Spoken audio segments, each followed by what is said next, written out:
Friends, welcome back to R K education class. आज हम पढ़ेंगे शीत युद्ध के बारे में। ये 12th क्लास में ये क्वेश्चन पूछा जाता है अमेरिका और सोवियत संघ के बारे में। तो इसके बहुत ही इंपॉर्टेंट क्वेश्चन है और ये हर बार पेपरों में आता है। पढ़ना स्टार्ट करते हैं। शीत युद्ध के दौरान भारत की अमेरिका और सोवियत संघ के प्रति विदेशी नीति क्या थी? भारत की अमेरिका और सोवियत संघ के प्रति विदेशी नीति क्या थी? क्या आप मानते हैं कि इस नीति ने भारत के हितों को आगे बढ़ाया? ओके, ये इस तरह से भी क्वेश्चन आ सकता है फ्रेंड्स। शीत युद्ध के प्रति भारत की अनुक्रिया क्या थी? व्याख्या कीजिए। तो आंसर में हमें क्या लिखना है? शीत युद्ध के दौरान भारत ने अपने आप को दोनों गुटों में से अलग रखा। शीत युद्ध के दौरान क्या किया? भारत ने दोनों गुटों से अपने आप को अलग रखा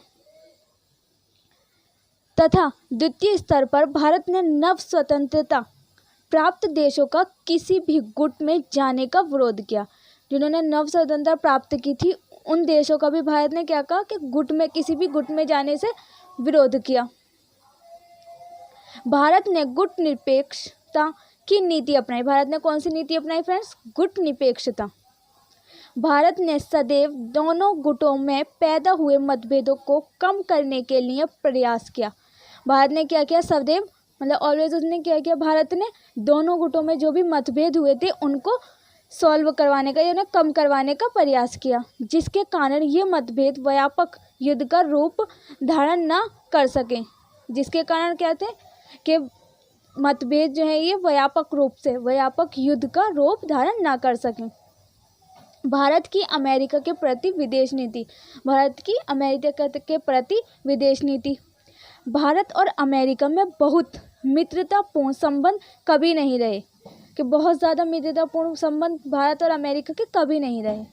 अच्छे संबंध न होने का महत्वपूर्ण कारण अमेरिका का पाकिस्तान के प्रति रवैया है।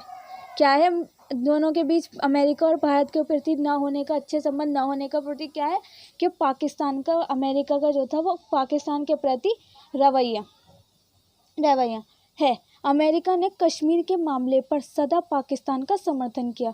अमेरिका ने क्या किया? कश्मीर के मामले पर सदा पाकिस्तान का समर्थन किया और पाकिस्तान को सैनिक सहायता भी दी थी। और क्या किया अमेरिका ने? पाकिस्तान को सैनिक सहायता भी दी तथा पाकिस्तान ने 1965 और 1971 के युद्ध में अमेरिकी हथियारों पर प्रयोग किया। और क्या किया पाकिस्तान ने? 1965 और 1971 के युद्ध में अमेरिकी हथियारों का प्रयोग किया। पाकिस्तान में किसका प्रयोग किया? अमेरिकन हथियारों का भी प्रयोग किया। कौन से सन में? 1965 और 1971 में के युद्ध में। बांग्लादेश के मामले पर अमेरिका ने भारत के विरुद्ध 7वां समुद्री बेड़ा भेजने दिया। क्या किया अमेरिका ने? एक और काम किया, भारत के विरुद्ध 7वां समुद्री बेड़ा भेजने की कोशिश की। 1981 में अमेरिका ने भारत की भावनाओं की परवाह न करते हुए पाकिस्तान को आधुनिकतम हथियार दिए। और क्या किया अमेरिका ने? भारत की भावनाओं की परवाह न करते हुए कि भारत की भावनाओं की परवाह नहीं की और उन्होंने पाकिस्तान को आधुनिकात्मक हथियारों को और दे दिए उसको। और 2 जून 1985 में प्रधानमंत्री राजीव गांधी अमेरिका गए। कब गए थे प्रधानमंत्री राजीव गांधी अमेरिका? 2 जून 1985 में। तो संबंध में थोड़ा बहुत सुधार हुआ। तो जब जाकर संबंधों में थोड़ा सा बहुत सुधार हुआ, अमेरिका और भारत के रिलेशनशिप में जब जाकर थोड़ा बहुत सुधार हुआ। जनवरी 1989 में जॉर्ज बुश अमेरिका के राष्ट्रपति बने। कौन बने राष्ट्रपति? 1989 में जॉर्ज बुश अमेरिका के राष्ट्रपति बने। परंतु राष्ट्रपति बुश की नीतियों में कोई विशेष परिवर्तन नहीं आया। और जो थे उन्होंने बुश की जो नीतियाँ उन्होंने बनाई थी उनमें कोई विशेष परिवर्तन नहीं आया। प्रधानमंत्री नरसिम्हा राव ने अमेरिका के साथ संबंध सुधारने का प्रयास किए, लेकिन आज भी परमाणु अप्रसार संधि पर भारत और अमेरिका के बीच मतभेद बने हुए हैं। सुधार के प्रयास किए लेकिन अभी भी परमाणु प्रसार पर संधि पर भारत और अमेरिका के बीच मतभेद बने हुए हैं। G7 के टोक्यो सम्मेलन में बिल क्लिंटन ने रूस पर दबाव डाला कि वह भारत को क्रायोजेनिक इंजन प्रणाली न बेचे। भारत की सोवियत संघ के प्रति विदेश नीति। अब भारत की सोवियत संघ के प्रति क्या विदेश नीति थी वो पढ़ेंगे। भारत के सोवियत संघ के साथ आरंभ में अवश्य तनावपूर्ण संबंध रहे, लेकिन स्टार्टिंग में तो भारत के सोवियत संघ से तनावपूर्ण संबंध रहे, लेकिन जैसे जैसे भारत की गुटनिरपेक्ष की नीति स्पष्ट होती गई वैसे वैसे दोनों देश एक दूसरे के समीप आते गए। कि पहले तो जब स्टार्टिंग हुई तब तो उनके सोवियत संघ और भारत के बीच में तनावपूर्ण थे रिलेशन, बट जैसे जैसे भारत में गुटनिरपेक्ष की नीति स्पष्ट होती गई वैसे वैसे दोनों देशों के बीच घनिष्ठता आती गई, यानी कि समीप आते गए। 1960 के बाद विशेषकर भारत और सोवियत संघ के संबंध मित्रतापूर्ण रहे। कब? 1960 के बाद सोवियत संघ और भारत के जो रिलेशन था वो मित्रपूर्ण रहे। 9 अगस्त 1971 को भारत और सोवियत संघ के बीच शांति, मैत्री और सहयोग की संधि हुई। कब हुई? 9 अगस्त 1971 को भारत और सोवियत संघ के बीच शांति, मैत्री और सहयोग की संधि हुई। यह संधि 20 वर्षीय थी। कितनी वर्षीय थी ये संधि फ्रेंड? 20 वर्षीय थी। दोनों देश